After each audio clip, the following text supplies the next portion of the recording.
So, welcome.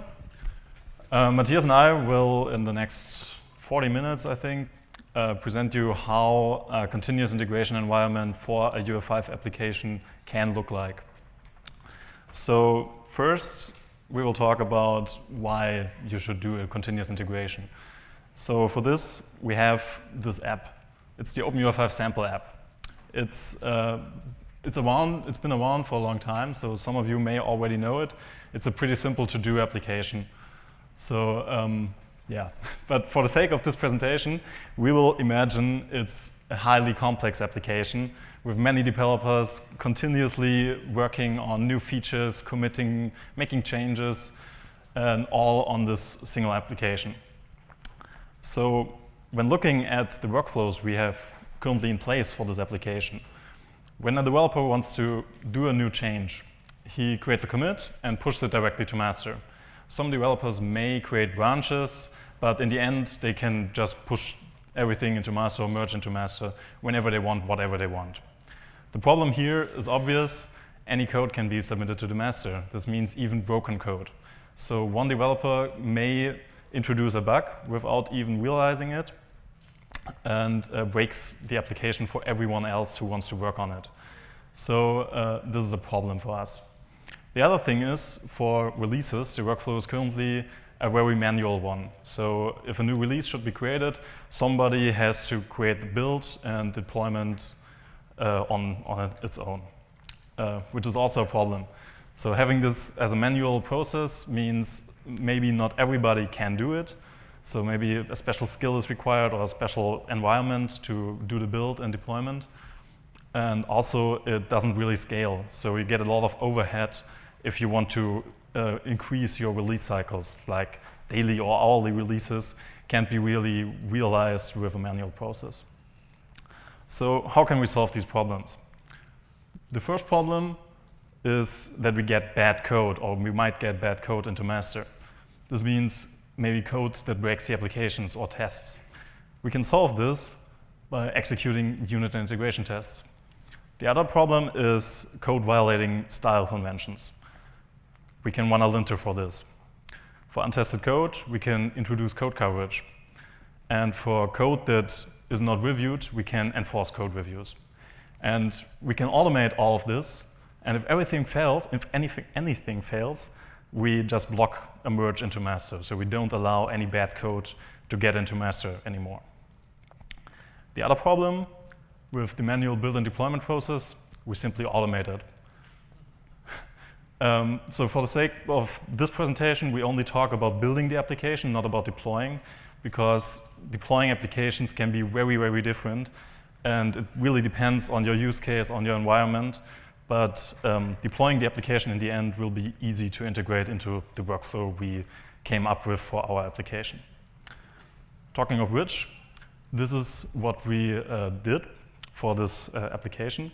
So now if a developer wants to do a change, he still creates a commit, but now he needs to create a pull request on GitHub. So he can't directly push to master anymore. He needs to create this pull request, which will automatically trigger all the checks and tests I mentioned earlier, and also which will require a code review. If anything fails here, for example, some test fails, a merge into master won't be allowed, and the developer needs to take action. Afterwards, if he resolved the problems and everything's fine, you can merge into master, and a build and release or deployment will automatically happen. So next up, Matthias will talk about write this pipeline in more detail. OK, so let's have a look into the pipeline that we implemented here. So first of all, we will execute static code checks. After that, we will run our tests, so QUnit tests and OPA5 tests, which are integration tests. And then check for the code coverage of our application. And if everything succeeds, we can then finally run a build to create an optimized version of our application to be ready for deployment. But as Merlin mentioned, we won't touch deployment in this presentation, but this would be then the point where you would run your deployment steps. So let's have a look into what we used in order to fulfill the steps and execute them. We used all open source tools, which are available for free. And Merlin will talk about them in detail, but to name them, we use ESLint, which does the static code check. With the Karma test runner, we execute our tests in the browser. With Istanbul, we will track code coverage and then check which lines are covered or not. And with Grunt OpenUI5, we will run the build steps and minification and bundling, which will then package our app. And all of this is right here on the right side executed by Grunt. So we use Grunt to orchestrate our tasks in order to run them in the right order. And on the left-hand side, you see Bower, which will fetch our UI5 resources that we need in order to run our app. And all of that is executed by Travis CI, so it runs the Grunt tasks we configure in order to execute those checks. And so let's have a look into Travis CI. Travis CI is a continuous integration service for GitHub projects. It's free to use for public, so open source projects on GitHub, and has an easy configuration with some file that you just put into your project beside your code. So how does the process look like with GitHub and Travis? You will open a pull request on GitHub, which will then trigger Gerrit. So Travis will register itself in GitHub as a service. So GitHub will then notify Travis that it should now execute the build steps we configured in our project. And if this succeeds or not, then the pull request will be updated with the according status. And if it then succeeds at the end, you can merge the pull request. So we are right now here, merge into master. And then again, GitHub will trigger Travis to again execute our build scripts here on the master branch now, not on the pull request anymore. And then you can run your deployment steps. So you will also get an automatic deployment if the tests run and all the checks are successful. And otherwise, you will get notified, so you can fix your things first before the deployment is done. So let's have a look into the configuration for Travis CI. There's a file called travis.yaml in the YAML format, which needs to be just put into the project.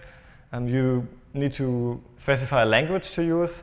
In our case, we use Node.js because all the tools are based on Node.js and written in Node.js. And then you need to actually provide some install steps and some script steps to execute. And that's what Travis CI will then run for you. But it has some nice defaults.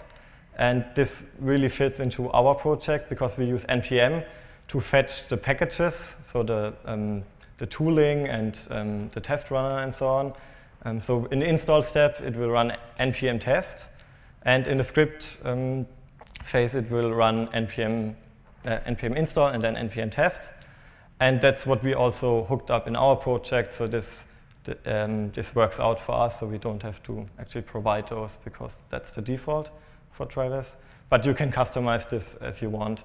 And there's a really good documentation of Travis CI to find all the things you can do and customize there. And that also means that you can just provide any command to Travis that you could also execute locally.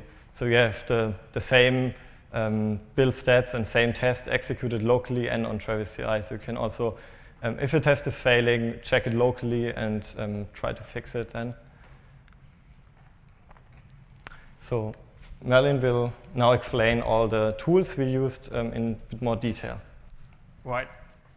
So as Matthias already mentioned earlier, we use ESLint for the static code checks. It's a widely adopted linter for mainly JavaScript. It helps you enforce code conventions. It also allows you to create really sophisticated custom rules, which you might implement in your project or across a whole organization or even a company. As a task runner, also as mentioned, we use Grunt. It's a Node.js-based task runner. It lets you also orchestrate all sorts of tasks. So from testing to building to whatever else you need to automate or orchestrate. There are plenty of plugins available for nearly any use case. And in our case, we just use it to define a set of, or to orchestrate all these tools in one single tool. For test execution, we use Karma. Karma is also a Node.js-based test runner. It's browser independent, so you can really test your code on many different browsers in an automated way. It also allows you to have a headless execution with Chrome or PhantomJS 2, which means that on your local machine, for example, if you develop, you can have your tests validated automatically in the background. We will see that maybe later on. It can run our QUnit and OPA5 tests, which is very useful for our application. It also offers a watch mode, which means for local development, whenever you change a file, it will automatically start running all the tests for your whole project. So you can simultaneously code and right away see whether your tests are failing or not. And it also returns with an error code in case something fails, which makes it very good to integrate into other tools. For code coverage, we use Istanbul. It allows easy integration into Karma, and it offers many different ways to report the output. In this case, you see the terminal output. It also features an HTML output where you can click through and see all the files in more detail. And finally, we have the Grunt Open UI5 tooling, which is from UI5. Features a local development server, which is fine-tuned for the UI5 use cases. It can compile your themes or do all the minification you need for your project. In our case, here we use the local server, especially to have Karma running against it in the background. And now we will demo all of this in a live scenario. Hope that it will work. Okay.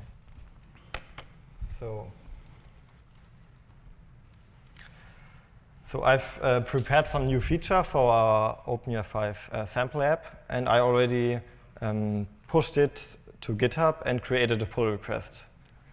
But as you can see here already, with the red cross, there's something failing, obviously.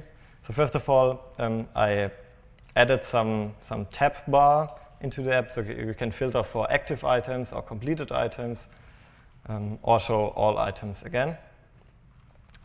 But GitHub tells us that there's something failing. So let's focus on this part right here first. So that's the checks which are integrated into GitHub. And in this case, it's Travis CI, as we use it in order to run our checks.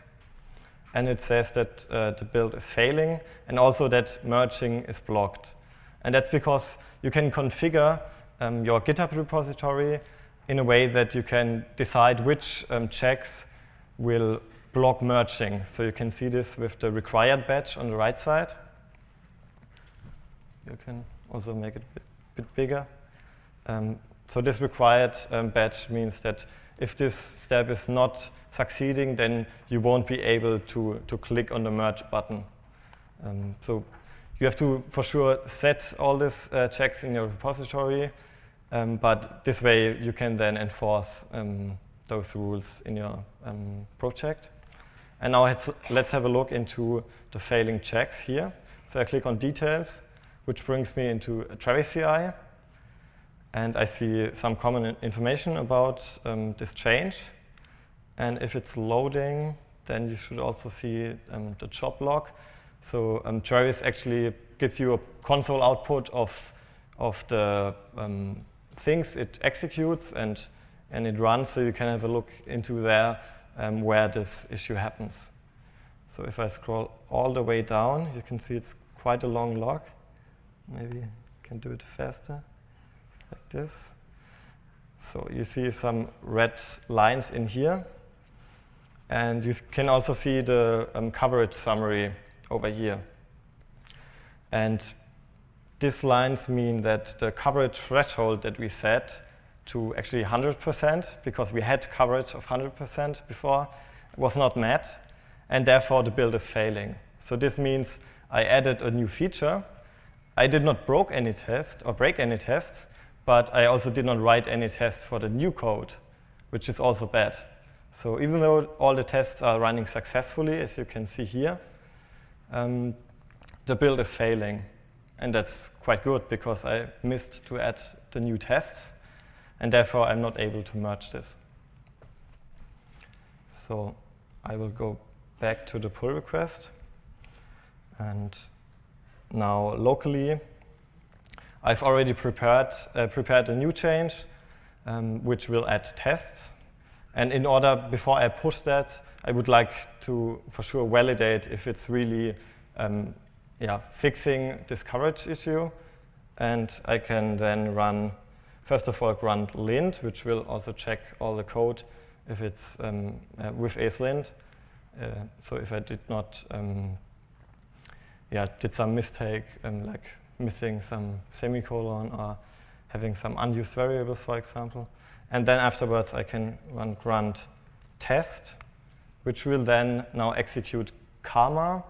And before that, also start a web server with the grunt OpenUI5 plugin, which will then make sure that all the files will be served and can be found.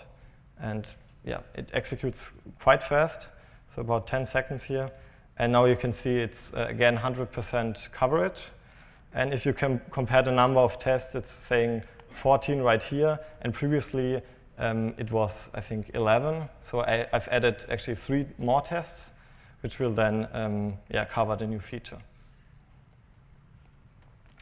So if I run git push, it will push my change to GitHub. I think I have to set up the proxy. OK. So now on GitHub, you can see that the status is now somewhat orange, because I have added, I need to refresh. OK. So previously, I had just had this one commit at the top right here. And on the right side, you can also see that there's the red cross, because this was failing. And now I've added a new change. And this is now being validated. So Travis will then retrigger the build for every commit you push. Or I think if you push multiple commits, it will only run for the last one. But if this would be then failing again, I could push another commit, and Travis would run again until it runs successful. But if you have a look again into this bottom part, you see also review required, which means nobody had a look into my change, and therefore I'm not allowed to merge the changes, even if the tests would run successful. So in order to do that, I will go to the top, and on the right side you see reviewers, and I already get some suggestions of people who contributed to this project, or even to the files I've changed. So GitHub tries to recommend someone who has the knowledge to check for the code, because he probably wrote it. So I will select Merlin here. And now he will get notified and hopefully gives me a thumbs up for my change in order that I can merge it then. Right. So I already logged on to my account on GitHub, and I certainly got a notification for this pull request. I also got an email requesting a change for this, requesting a review for this pull request. And now I look through the code, maybe check it out, try it locally, try some nasty things which may be not covered by the test, and finally, if it's all fine for me, I can review this change with a short comment. Looking good. Thumbs up, and I approve this pull request. Submit this review, and yeah, right away see that the pull request is now mergeable. Also, the checks have passed from Travis. I think I can just show them as well. So I can look into Travis, have a look at the job log again. What? I increased the size too fast.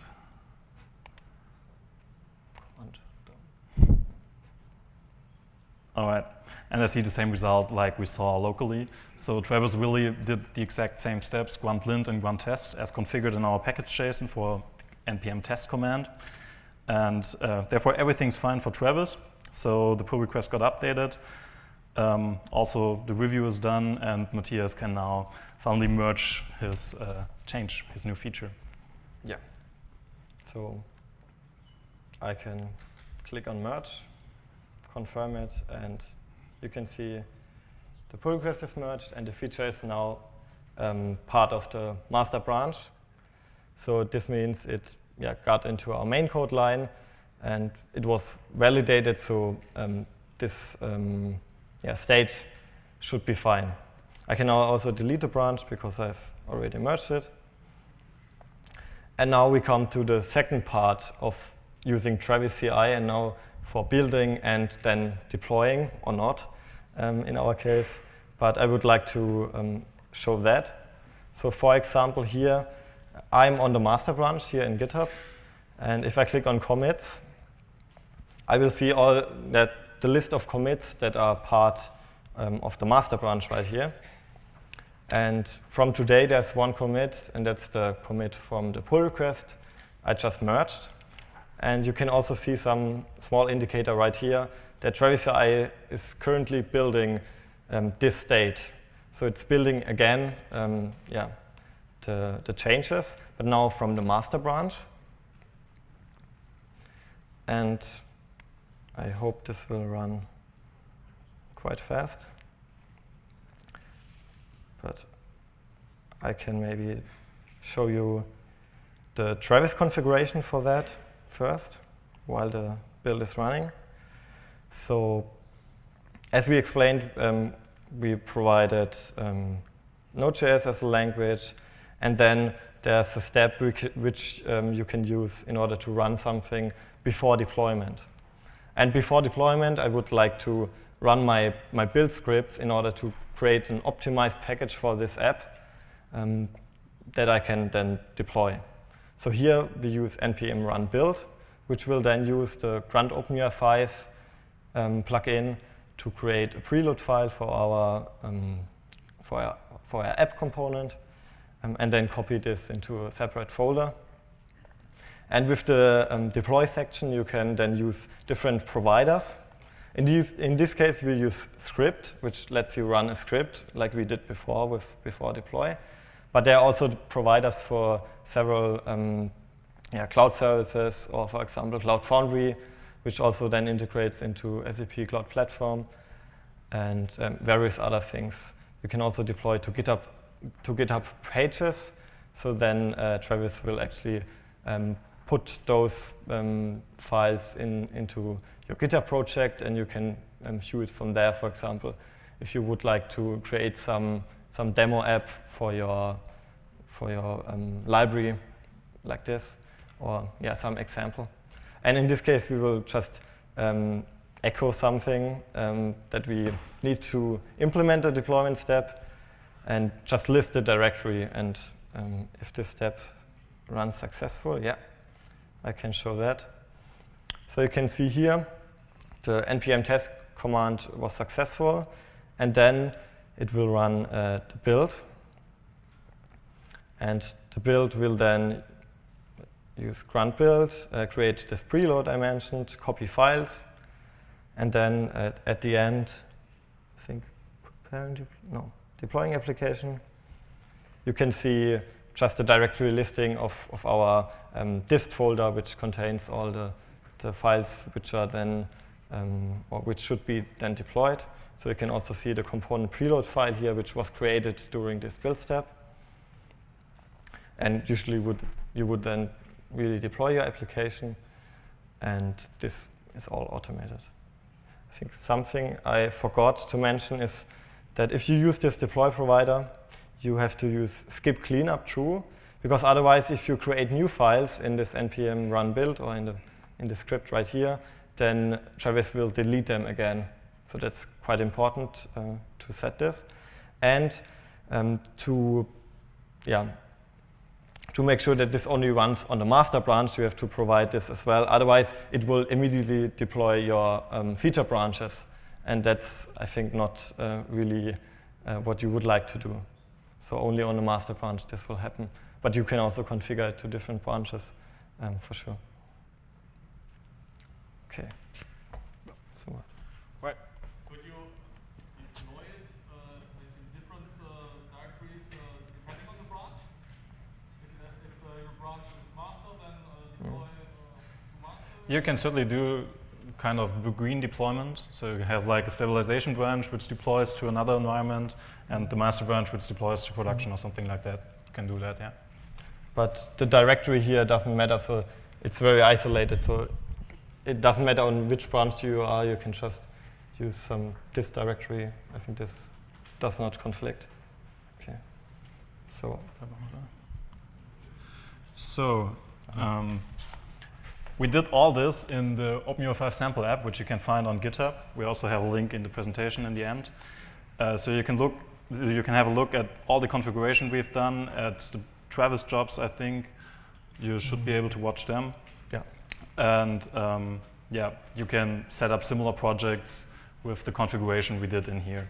There are some special cases like the skip cleanup in the Travis configuration. There are also many special things you need to know when trying to use Karma with Open UI5 applications.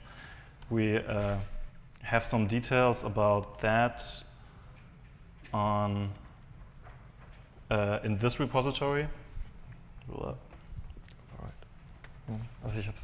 This one, Karma Open UI5, which is a Karma plugin for bootstrapping the UI5 core and the whole UI5 project for your Karma tests. And in there, in the README, we also have some details about what the application needs to consider when running in Karma tests.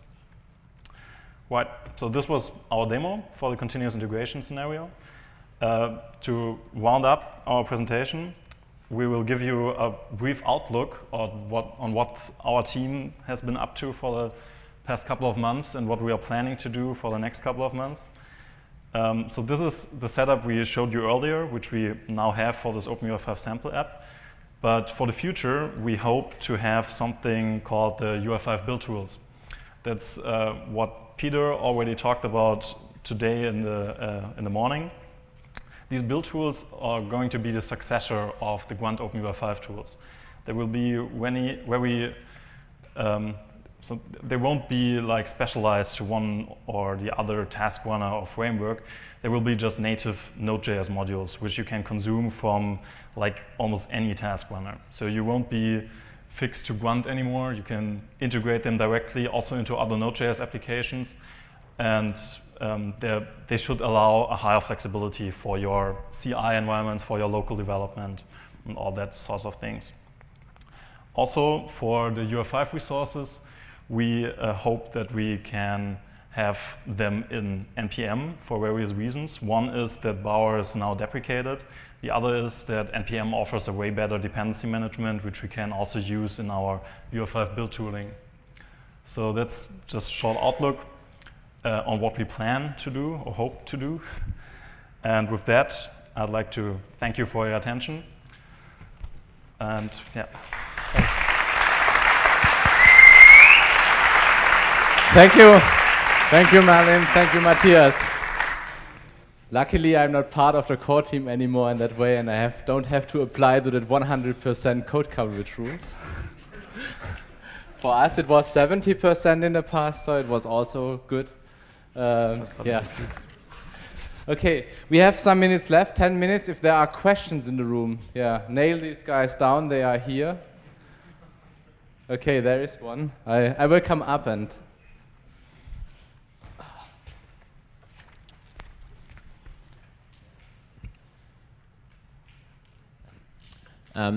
In the new version, in the multi-cloud version of the Web IDE, there it's possible to have the build functionality which use grunt as well. How does it fit with your tool, with the build tool together? So there are two approaches and they will be merged, or that's the first outcome? Yeah, also, I think that's not decided yet, but I guess we will go for an approach that you can use the same build tooling, so the tooling we provide also in the Web IDE and locally, so that there's no special Web IDE tooling like maybe now, but that you can use any tooling locally and in the Web IDE. Yeah, this at the end, the Web IDE tooling and the UI5 tooling, so this should be the same. It's based on the same modules. These agnostic build modules will be the same, and we would like to make this possible also from our perspective to don't have multiple different things. So it should be really the same, and this is what we strive for. Thanks, Other Peter. questions here in the room? I can also come to the other side. Otherwise, we will also be around in somewhere in the lobby. So 3, 2, 1. Okay, so no question. Thank you very much. I think we can close it and